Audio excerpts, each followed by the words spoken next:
တကူတိလိုက်တာကကိုရီရောမောင်မောင်နေရောတယောက်မှ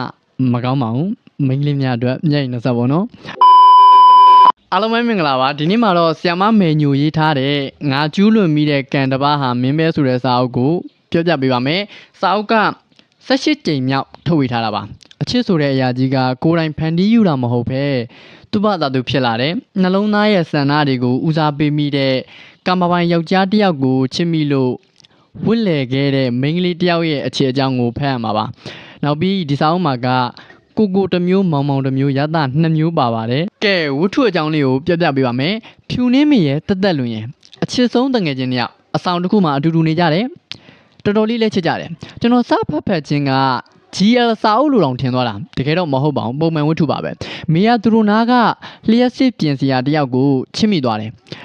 မိအသက်က20ကျော်သူချစ်တဲ့သူက35နှစ်ဆိုတော့မိထက်အသက်တော်တော်လေးပိုကြီးပါတယ်မိဘကတော့သူ့ကိုအယူမှုပဲ